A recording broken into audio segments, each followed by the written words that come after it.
कार्यक्रम के प्रायोजक हैं कृषि एवं किसान कल्याण मंत्रालय, भारत सरकार। हर जोखिम से निकल कर फसल आए, सुरक्षित हो जाए। फसल बीमा से हर किसान अब आत्मनिर्भर हो जाए। संकट के समय प्रधानमंत्री फसल बीमा योजना किसानों के लिए वरदान है। अब सूखा पड़े या बाढ़ आ जाए, कोई डर नहीं। अब ओले पड़े या कीट पतंगे फसल खा जाए, कोई फिक्र नहीं, क्योंकि हमने लिया है प्रधानमंत्री फसल बीमा। बुआई से फसल कटाई तक हर जोखिम का दावा, न्यूनतम प्रीमियम पर अधिकतम भुगतान का वादा। योजना से हर साल जुड़ रहे हैं 5 करोड़ से ज्यादा किसान। अब आपकी है बारी। नजदीकी कृषि कार्यालय, सहकारी समिति, बैंक शाखा, अधिकृत बीमा कंपनी या जन सेवा केंद्र में स्वेच्छा से करा सकते हैं पंजीकरण। फसल बीमा पोर्टल या फसल बीमा ऐप द्वारा भी कराया जा सकता है पंजीकरण। प्रधानमंत्री फसल बीमा योजना, आपकी फसलों का संपूर्ण सुरक्षा कवच। कृषि एवं किसान कल्याण मंत्रालय, भारत सरकार। कार्यक्रम किसान वाणी सुननिए सब बहन भैया ने रिसाले भाई की राम राम। किसान भाइयों, कार्यक्रम किसान वाणी में आप जाना है कि आजकल जो है ना, हमने भी अपना थोड़ा सा आपके ज्ञान का जो है ना भंडार जो भरते हो हमारे कार्यक्रम किसान वाणी सुन के, उसमें से थोड़ा सा काटने की सोच दे रहे हैं कि भाई जो हम कार्यक्रम किसान वाणी देवा हैं उसमें भाई हमारी जो बात है ना वो सुना है कि ना सुना है। तो भाइयों, हम आपसे जो है ना एक प्रश्न पूछते हैं, हर रोज़ पूछते हैं, तो जिसका जवाब आपने हमारे को 6:50 तक देना होगा। और जो दो भाई पहला बतावेंगे, जिनका पहला जो है ना उत्तर आवेगा, उनके हम नाम आपको जो है ना बोलेंगे अपने कार्यक्रम किसान वाणी में। और आज का जो प्रश्न है वो है कि विश्व जल दिवस कब मनाया जाता है। किसान भाई एक बार फिर सुन लें, विश्व जल दिवस कब मनाया जाता है। इसका जवाब जो है ना आपने हमारा जो फ़ोन नंबर है वो नोट कर लें, 9446021336।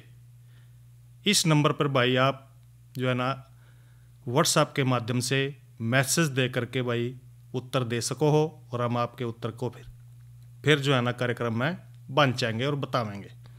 और रही भाई बात अब कार्यक्रम किसान वाणी में हम जिन विषयों को लेकर के आज बातचीत कर रहे हैं वो है भाई, एक तो है जैविक खेती, और इसके साथ साथ दूसरा विषय रहेगा हमारे भाई जो गन्ने के साथ साथ जो दूसरी फसल है वो भी ले सका है। इसके बारे में भी भैया के साथ चर्चा करेंगे। तो सबसे पहले चर्चा कर रहे हैं हम जिस तरह के जो जैविक खेती है ना, हमारे जो बड़े बुजुर्ग थे, हमारे जो कई ग्राम भाई बुढ़े थे, वो कोई जैविक खेती कतर वो जो है ना कोई किताब नहीं पढ़े थे, उनका दिमाग था, वो सोचे करा थे भाई धरती की जो उपजाऊ शक्ति है या ताकत है भाई किस तरह बढ़ानी है। सारे सोचे करा थे भाई हमारी जो धरती है वो देख ले करा थे भाई इस साल जो है ना इस किले में जो पैदावार है कम हुई, इसका कोई न कोई तो भाई कारण है। वो मनन करे करा थे बैठ कर भाई हमारी जो है फसल थी इस बार इस किले में कम लिखड़ी, कारण के रहा। तो दूसरे भाई भी उन्हें बताया करा थे कि भाई देखो जो तो पोषक तत्व हैं धरती के, वो जिन तय फसल पैदा हुआ है कड़ी न कड़ी भाई उनमें कमी आई। और वो पूछे रहते भाई अब फिर कमी की कुर दूर होएगी, सारी जानकारी लिए रहते आपस में बतला के। तो कह रहते भाई फलाने इसकी इस बार न्यू कर, यू किला भाई बदवाड़ा छोड़ दे, जा जाकर भाई तेरी जो है ना ताकत धरती की आप ही बढ़ जाएगी। तो भाई क्या करा थे, बदवाड़ा छोड़ दे करा थे उन्हें 1 साल तक जो उसमें कोई फसल नहीं लिए करा थे, उसमें भाई डांगर चुग दे रहे करा थे भाई, उनमें जो है ना पोषक तत्व तो अपने आप ही आ जाए करते हैं। कभी नाइट्रोजन की कमी है वो आ गई, फास्फोरस की कमी है वह भी भाई उसमें, क्यों उसमें कोई फसल तो हुआ नहीं थी। और भाई साल बाद जब उसकी ताकत बढ़ जाती तो भाई उसमें खेती जो है ना बहुत बढ़िया हो कर थी, उपज अच्छी हो कर थी। तो भाई देखो यह कोई प्रणाली, कोई पुरानी प्रणाली तो है नहीं, लेकिन इसका नाम धर दिया आजकल भाई जैविक खेती, यानी कि भाई वैज्ञानिक नाम धर दिया जैविक खेती। आजकल थोड़े से जो है ना किसान भाई पढ़े लिखे भी हो गए, पहले तो बेचारे अनपढ़ हो कर थे। और जैविक खेती की वो पद्धति भाई जिसमें ज़मीन की जुताई या भाई उसके जो ताकत है पैदा करने की फसल की, इन पद्धतियों का इस्तेमाल करके वो बढ़ाए करा थे। और भाई देखो ना कोई पर्यावरण का प्रदूषण हो करे था, क्यों उन्होंने भाई कोई रासायनिक तो ना डालना ही नहीं था। खेत में क्या करे करा थे, गोबर की गली सड़ी खाद घेर दे करा थे अपनी करा, जिसके जो भाई डंगर पशु हो करा थे उसका गोबर घड़ी इकट्ठा कर ले करा थे, जिस तरह के मैंद बना ली, कुर्डी बना ली। तो भाई वो खाद साल में बन जा था। और भाई बर क्या गाड़ी रेडी अपनी जो भी थी उनका सुविधा भाई अपने खेत में गिर देख रहे थे, और यही उनकी खाद थी जिससे भाई फसल बढ़िया कर रही थी और जीवन जो है ना, स्वास्थ्य जो है ना, वो भी बढ़िया रह कर था। तो भाई देखो आजकल जो है ना, लोग भी धीरे धीरे करके समझेंगे तो, पर थोड़े से देर में समझ रहे हैं। जब जो है ना आजकल बीमारियां देखिए हर घर में जो है ना कोई न कोई बीमार रहा है, तो भाई क्यों? क्योंकि जो है ना आजकल जो खान पान है वो भी बदल गया है, सारे का सारा दवाइयाँ वाला खावा। जिस तरह फसलें देखे हैं कि भाई आज फसल थोड़ी सी दिखा, भाई मेरे खेत में तो थोड़ी सी हरेपन पन आई, उसमें खाद घेर देंगे, उसकी पैदावार बढ़ाने खातर कभी फूट वाली दवाई कभी कोई सी दवाई डाल दे रहेंगे, उसने दुनिया भर की दवाई और उसके ऊपर वैसी खाद घेर देंगे, फसल एकदम से ठा देंगे। देखो भाई यह सारी की सारी जो ताकत है ना फसल की हमारे शरीर में जाएगी, और फिर जैसे कई करा भाई जैसा खाओगे अन्न ऐसा रहेगा मन, यह तो स्वाभाविक सी बात है। तो भाई इसकी उपयोगिता पर्यावरण की दृष्टि से देखें तो भाई जैविक खेती के मायने बहुत लाभदायक है।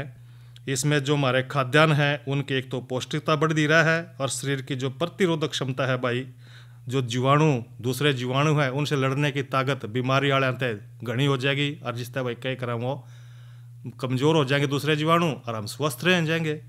तो भाई जैविक कृषि के द्वारा भी जो है ना पर्यावरण भी काफ़ी हद तक जो है ना जो प्रदूषित हो रहा है उसको रोक सकेंगे, और इससे भाई मिट्टी और पौधे और या वातावरण जो है ना इसमें हमारा संतुलन एक सारा रहेगा, बढ़िया वातावरण रहेगा, अच्छी खुली हवा मिलेगी।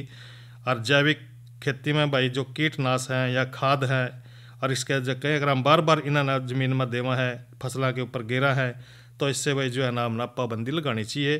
क्योंकि भाई जो जैविक खेती है ना इसमें जिस तरह के आप कंपोस्ट खाद का जिक्र कर लो, तो जो हमारे खेता में या गले सड़े भाई पत्ते हैं या इस तरह के दूसरे जो और है खाद है, गोबर की खाद है, सारे इस तरह इकट्ठे हो जाकर थे। और वह कई बार तो देखा है कि खेत में हरी खाद का भी भाई हम जो है ना प्रयोग करे करें थे।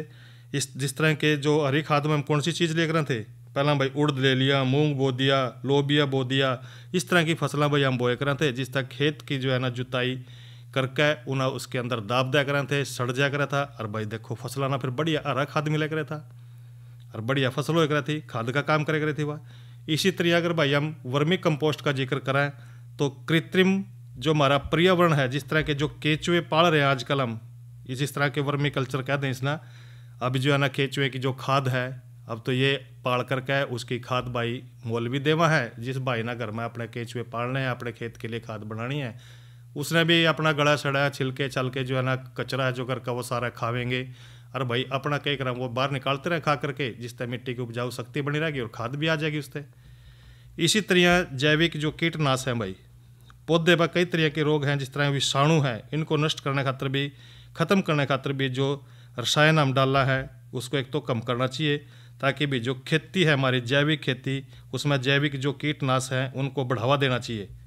जैविक कीटनाशकों का जब अगर हम देखा है जो पक्के तौर पर इनका बहुत फ़ायदा रहा है, क्योंकि हमारे मित्र वहाँ हैं, और भाई इसकी तरह जो वनस्पति है हमारी या जैविक कीटनाशक का हम प्रयोग करेंगे तो भाई देखो जो पौधे हैं वनस्पति हैं, और उसमें हम जिक्र कर लें जिस तरह जो कीटनाशक है सबसे बढ़िया तो रहेगा भाई नीम, क्योंकि नीम कड़वा हुआ है। अब देखो अभी आप जो है ना नीम के पेड़ के सारे बाग में जो है ना कोई न कोई जिस तरह क्या हो रहा था, पहला तो कड़ा डॉक्टर हो रहे थे, जिस किसी का फुंसी लिकड़ गई तो कह रहे थे भाई नीम की छाल रगड़ और इसके ऊपर लगा ले, ठीक हो जाएगा थी। और भाई सिर में भी जो है ना लगाइया क्या करे करती भाई औरतें हमारी सिर में कोई जूं जा पैदा हो जाएगा तो क्या करे थे उसकी भाई नीम की डिकोड़िया जो सूखी हो थी रगड़ी सिर में पाली कह रहे थे, वो जीव जितने हो रहे थे वो मर जाया थे। देखो भाई नीम के तो फायदे हैं, चाहे इसकी पत्तियाँ भाई इससे खाद बना लो, नीम की खड़ी है, नीम के बीज को सड़ा कर भाई इससे जिस तरह के जो बन जाए, और पौधों को जो है ना हम स्प्रे कर सकें पौधों के ऊपर, क्योंकि नीम के द्वारा भी हम जो है ना कोई न कोई तो खाद बना सके हैं देवी जैविक। तो इसी तरह जो जैविक उर्वरक हैं भाई उनका प्रयोग हमने करना चाहिए, क्योंकि जो सूक्ष्म से जीवाणु है ना उनमें वायुमंडल में जिस तरह के नाइट्रोजन के योगी है उसमें फास्फोरस को घोल सकें, वो कार्बनिक पदार्थ है कि जितनी भी तेज गति थे वह टूटा है, वह जैविक उर्वरक तैयार करके कई सारी विधियाँ हैं इसमें, और भाई कई देखा है उसमें हम उनका प्रयोग कर सकें विधियों का। एक राइजोबियम हुआ भाई मिट्टी में भी पाया जाने वाला छोटा सा कह कुछ सूक्ष्म जीवाणु है, जिस तरह के जो हमारी दलहन फसलें हैं उनकी जड़ों में ग्रंथि बनावा है और खेती खातर भाई उर्वरक का काम यो करा है, और ये ग्रंथियाँ जो है ना तीव्र गति से बढ़ दी रहा है और अमल का भी काम करेंगी, और ग्रंथियाँ जिस तरह वो बन जाएंगी, और भाई जो जीवाणु है ना वो जीवाणु उसका जो राइजोबियम कहते हैं उसने, ये ग्रंथियाँ जो है ना वायुमंडल तय प्रतिक्रिया करके और मिट्टी के में नाइट्रोजन की मात्रा ना बढ़ा दे है, और जो मिट्टी की जो ताकत है उसमें वो सुधार लावेगा। इसी तरह भाई माइक्रोराइजा है, यह भी एक तरह का फफूंदी को जो है ना माइक्रोराइजा कहा जाए।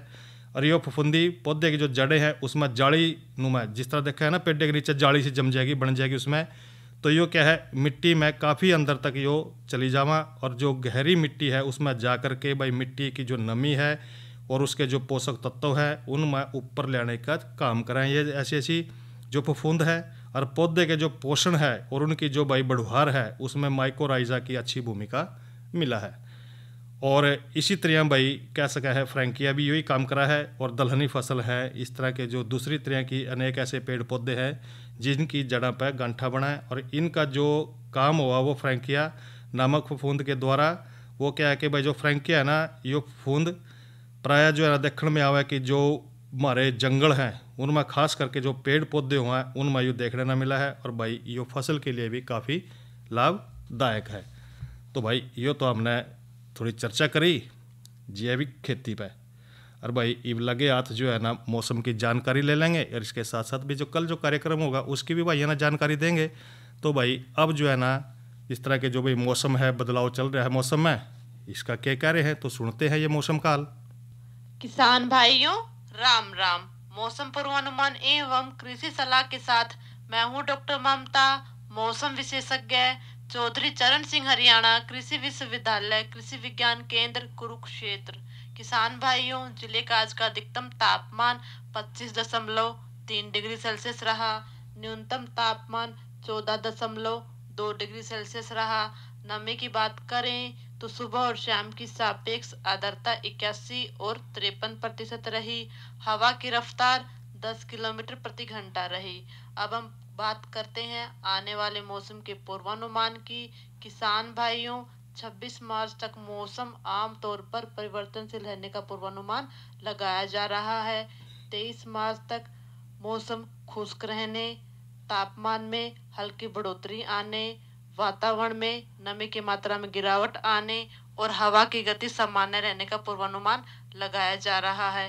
लेकिन 24 मार्च को पश्चिम विक्षोभ के कारण मौसम में बदलाव संभावित, जिसके चलते तापमान में गिरावट आने, वातावरण में नमी की मात्रा में बढ़ोतरी आने, हवा की गति अधिक रहने के साथ जिले में कहीं कहीं पर गरज चमक के साथ हल्की बारिश होने का पूर्वानुमान लगाया जा रहा है। अब हम बात करते हैं मौसम पूर्वानुमान आधारित कृषि सलाह की। किसान भाइयों, जैसे कि 24 मार्च को जिले में गरज चमक के साथ हल्की बारिश होने का पूर्वानुमान है। आपसे निवेदन है आप अपने फसलों में सिंचाई, छिड़काव, कटाई और बुआई का कार्य रोक लें। धन्यवाद। किसान भाइयों, ये तो आपने सुना मौसम का आज का हाल, और भाई आने वाले समय का क्या हाल रहेगा। अब जो है ना हम कार्यक्रम जो है ना किसान वाणी कल जो है ना क्या लेके आएंगे उसका भी थोड़ा सा जानकारी भाइयों को दे दें। तो हम जो है ना कल लेके आएंगे तो यही जो है ना हम प्रश्न पूछते हैं, इसकी जानकारी आपसे लेंगे, प्रश्न पूछेंगे और एक चर्चा करेंगे राष्ट्रीय खाद्य सुरक्षा मिशन के ऊपर। और आज की नसीहत के अंतर्गत हम बात करेंगे फलों के फटने की समस्या और रोकथाम पर। इसके साथ साथ भाई जो मोटा अनाज है उसके बारे में भी जानकारी आपके साथ साझा करेंगे। और भाइयों देखो, आप बाट भी देख रहे होंगे कार्यक्रम किसान वाणी में भाई मनोरंजन हो एक रहा है, तो भाइयों को सुनवाते हैं ये लोकगीत। तो आइए सुनते हैं ये लोकगीत।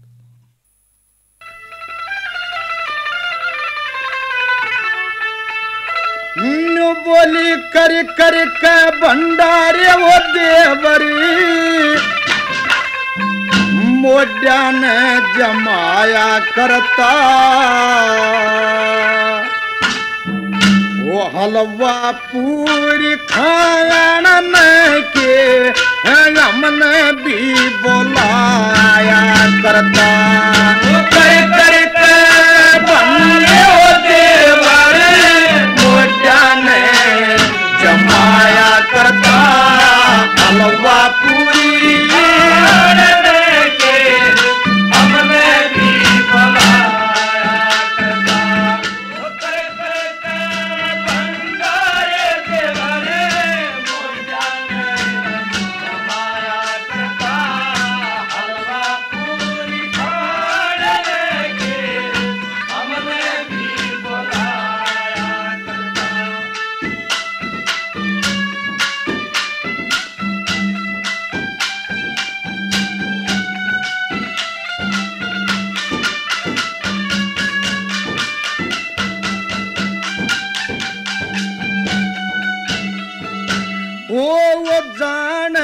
थी गैरा की आस करेगा, जाने थी गैरा की आस करेगा।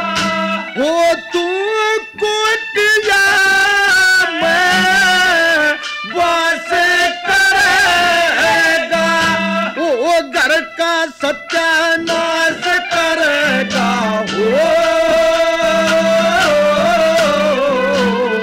घर का सत्यानाश करेगा, यो कुणब बैठ समझाया करता, तेरे भले की क्या करेगी, तू दीदे पढ़ लिखाया करता। कर कर के भंडारे देवर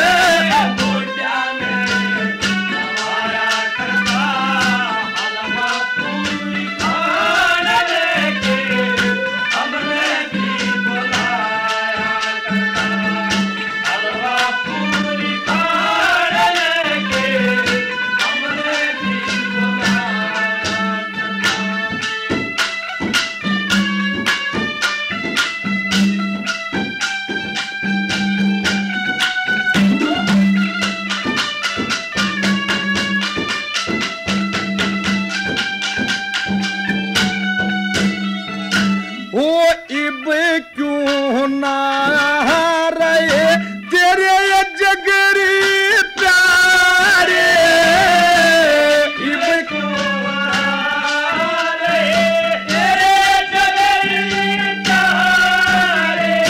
वो पढ़ के नमाली साकी के सारे, तेरे बाजा करते तुम ये कतारे हो, तेरे बाजा करते तुम एक तारे, नाथ काम कहलाया करता है पापी और चंडाला हमने दोस्त भी बताया करता है। कर कर के भंडारे देवरे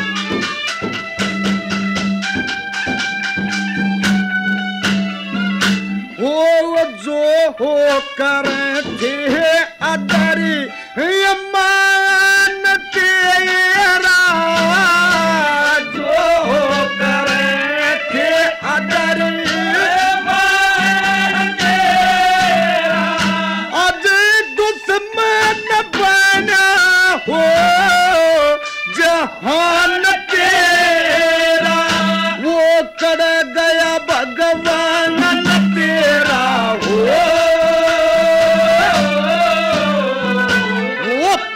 गया भगवान तेरा, तू जिसका भोग लगाया करता, तड़क सांझ बजा के टाली फैन से मचाया करता।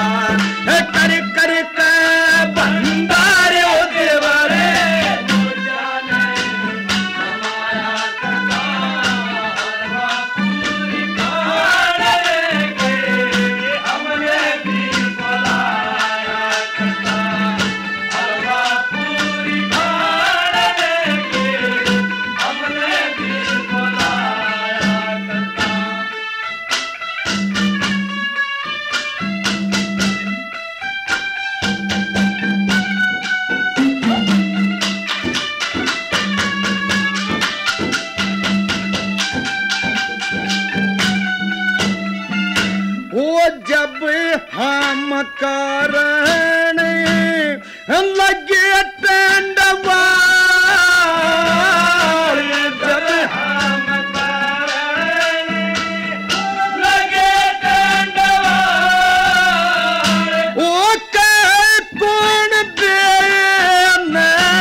रूप की डाल तू दौर कभी न जाया करता, छाहड़ ही पड़ जा कदे ऊपर नो दूर सी कदाया करता, कर कर के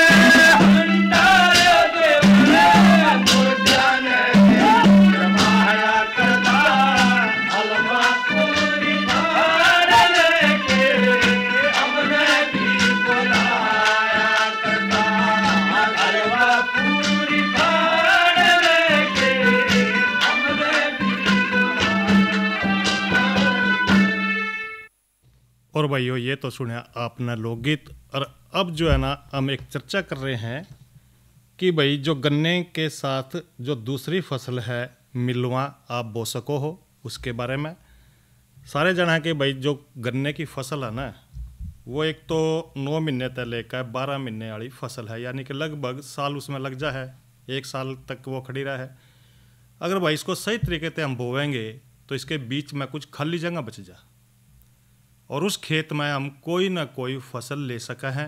भाई गन्ना भी हो जाए और गिला गिला कोई ऐसी फसल बोला नगदी जिसने बेचकर नगद पीछे आ जाए, तो बहुत बढ़िया जानकारी है ये भी। तो भाई अगर आप जो है ना ये काम करेंगे तो आपका जो है ना एक तो क्या करें भाई एक पंथ दो काज हो जाएंगे। और इस तरह की जो फसल है आप उसमें के ले सको हो। एक तो जिस तरह के आप कोई सब्जी बोलो या भाई कोई दलहनी फसल बो सको हो, क्योंकि यो देखने में आवा है कि भाई जो जिम्मेदार भाई हैं उनके पास आजकल ज़मीन भी थोड़ी कम होती जाने लग रही दिन प्रतिदिन। भाई पहला किसी पर 10 किले थे, उसके 2 बच्चे हो गए, भाई 5-5 आगे रागा आगे 2-2 हो गए, 2.5 इस तरह जो है खत्म होती जाने लग रही है। जोत का आकार भी छोटा होने लग रहा।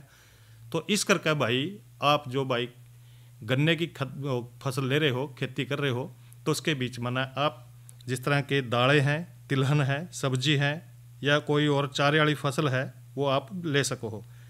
और बसंतकालीन जो गन्ने की काश्त है भाई इसके में आप दलहनी फसल जो बीच आड़े की फसल है कई क्रम भाई मिलवा फसल है वो ले सको हो। और दलहनी फसल जिस तरह के फ़ायदे होगा इसमें इसके खेती करने तो एक तो आप भाई दाल पैदा कर सको हो, दूसरा जो ईख के बीच में खाली जगह है उसका सही प्रयोग कर सको हो, और भाई इसके साथ साथ जो मिट्टी की ताकत है वो भी बढ़ जाएगी और उसके जो भौतिक गुण हैं उनमें भी सुधार हो जाएगा। कितनी बढ़िया बात यह भी। और भाई फसलों के उगाने में कम खर्चा होएगा और भाई आपने ज़्यादा फायदा मिलेगा। और बहुमूल्य जो पानी है इसकी बचत भी होगी भाई, इसका सदुपयोग भी कर सको हो। और कृषि जो परिवार है कृषि का जो जिम्मेदार भाई है उसके जो सदस्य हैं एक तो देखो उन्हें भी काम मिल जाएगा, दूसरा जो दिहाड़ीदार मजदूर हैं और उनका तो काम भाई बहुत बढ़िया चलेगा, क्योंकि उन्होंने भाई देखो सब्जियां भी लानी पड़ेंगी, कभी भाई एक की निराई गुड़ाई भी करनी पड़ेगी, कभी सब्जियां की तुड़ाई करनी पड़ेगी, तो देखो भाई रोजगार मिलेगा, कितना बढ़िया फ़ायदा होगा इस फसल से लेने के बीच में। और भाई जो सूरज का प्रकाश है उस पर उस डाल भी फायदा होगा खेती के में, क्योंकि उन्हें प्रकाश ज़्यादा मिलेगा। तो भाई जो तरीका यूँ रहेगा बसंतकालीन गन्ने में अगर आप बिचाड़े में कोई फसल लेना चाहे तो एक तो गन्ने के बढ़िया उत्पादन खातर सारी जो सिफारिश करी गई हैं वो सारी की सारी आपने बातें याद रखनी है। दूसरा बीच आड़े के में जो फसल लेनी है आपने बीच के में बो करके वो है मूंग उड़द, सही फसल है।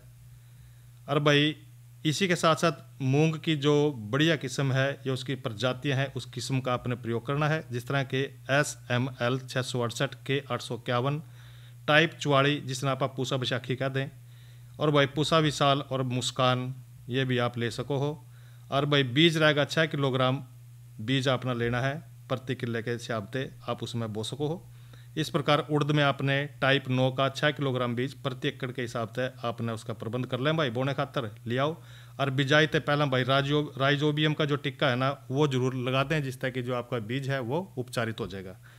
इसी प्रकार से भाई दूसरी जो तरीका रहेगा इसमें आपने एक तो बेड प्लांटिंग लगानी है, क्योंकि बीच बीच में आपने सतह बना करके उसके ऊपर आपने लगानी है सब्जियां या भी दालें बोनी है। और इसी तरह इसकी जो बिजाई है भाई गन्ने की जिस तरह की मोटी फसल है ये 20 फरवरी तक लेकर मार्च के अंत तक यानी कि इस महीने में भी आप ये काम कर सको हो। और इसके साथ साथ भाई जो उड़द इस बोना है आपने वो कतार का ध्यान रखना है, 2 कतारों में 30 सेंटीमीटर की दूरी रखनी है, यानी कि लगभग 1 फुट का फैसला रख कर आपने बिजाई करनी है। और भाई बढ़िया नमी न हो तो भाई स्थिति में आपने हल्की सिंचाई करनी है और बढ़िया बतराने पाई भाई फसल की बुआई करना बढ़िया रहेगा। और खाद पानी आपने भाई दोनों फसलों के बीच में जरूरत पड़े तो दे दें। और गन्ने की फसल खातर तो भाई फास्फोरस पोटास और 1/3 नाइट्रोजन बिजाई के टाइम डालनी है आपने। और शेष नाइट्रोजन भाई फसल काटने के बाद बराबर मात्रा में आपने देनी है। और इसके साथ साथ भाई जो निराई गुड़ाई है, खरपतवार देखा है तो भाई ध्यान रखें 2-3 बार निराई गुड़ाई भी आप कर दे रहे हैं। दूब है, जिस तरह बरू है, मोथा आ जा, सांठी, तो इस भाई तो कई तरह के खरपतवार आ जाए, इसका भी आपने ध्यान रखना है। इन पर भी नियंत्रण करना बड़ा ज़रूरी है। तो भाई देखो ये तो चर्चा कर लिया हमने बसंतकालीन गन्ने के साथ साथ भी आप जो है ना कई ढाल के दलहनी फसलें या सब्जियां ले सको हो। और भाई ये देखा है कि भाई जिन भाइयों ने हमने प्रश्न पूछा था कि भाई विश्व जल दिवस कब मनाया जावा, भाई ये देखो जवाब कोई नहीं दे रहा।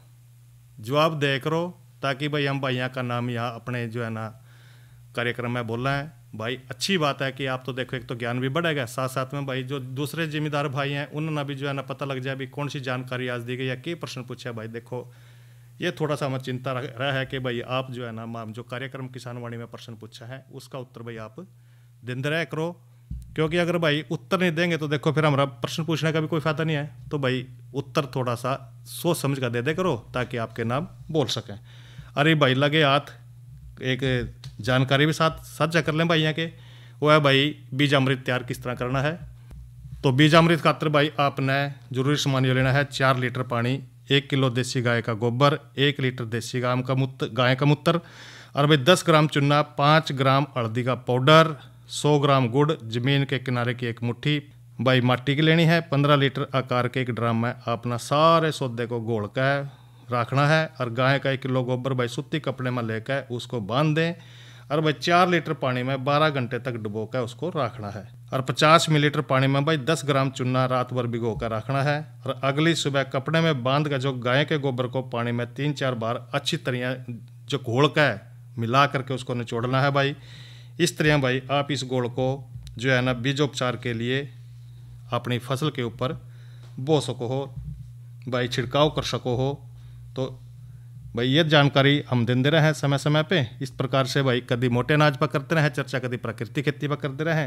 तो भाई इस कार्यक्रम के प्रायोजक थे कृषि एवं किसान कल्याण मंत्रालय, भारत सरकार।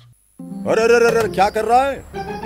इधर इधर इधर हम बोल रहे हैं तेरे बीजू का पुतला बोल रहा है। पक्षियों से तो हम खेत को बचा लेते हैं, पर इन घातक रसायनों से कैसे बचाएं? मतलब? देख बेटा, तू जो ये अंधाधुंध रसायन मिलाता है ना, मिट्टी की सेहत बिगड़ने लगी है। और जब माटी ही कमजोर पड़ जाएगी तो उपज कैसे सेहतमंद होगी? अरे पहले ऐसा नहीं था। पूछना अपने बड़े बुजुर्गों से, कैसे फसल लहलहाती थी, शुद्धता झलकती थी। हाँ, माटी भी तंदुरुस्त और लोग भी। अरे पहली वाली बात कहाँ?